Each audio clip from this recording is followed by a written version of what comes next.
വയനാട് ചൂരൽമല മുണ്ടക്കൈ ഉരുൾപൊട്ടലിൽ തിരച്ചിൽ ചാലിയാർ പുഴയിൽ ഇന്ന് അവസാനിപ്പിച്ചപ്പോൾ 153 മൃതദേഹങ്ങൾ ലഭിച്ചു. ഇതിൽ 58 മൃതദേഹങ്ങളും 95 ശരീരഭാഗങ്ങളുമാണ് ഉള്ളത്. 32 പുരുഷന്മാരുടെയും 23 സ്ത്രീകളുടെയും 2 ആൺകുട്ടികളുടെയും 1 പെൺകുട്ടിയുടെയും മൃതദേഹമാണ് ലഭിച്ചത്. ഇതുകൂടാതെ 95 ശരീരഭാഗങ്ങളും ലഭിച്ചിട്ടുണ്ട്.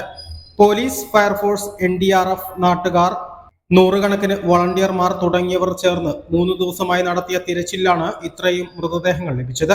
ഇന്ന് വൈകുന്നേരം 5 മണി വരെ 146 മൃതദേഹങ്ങളുടെയും അവശിഷ്ടങ്ങളുടെയും പോസ്റ്റ്മോർട്ടം നടപടികൾ പൂർത്തിയാക്കി.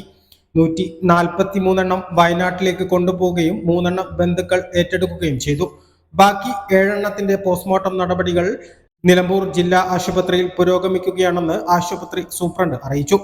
തിരിച്ചറിഞ്ഞ 3 മൃതദേഹങ്ങളാണ് ബന്ധുക്കളെത്തി കൊണ്ടുപോയത്. വയനാട് ഉരുൾപൊട്ടലിൽ അകപ്പെട്ടവരെ കണ്ടെത്താനായി ചാലിയാർ പുഴയുടെ എടവണ്ണ കടവുകളിലും വ്യാഴാഴ്ച തിരച്ചിൽ നടത്തിയിരുന്നു.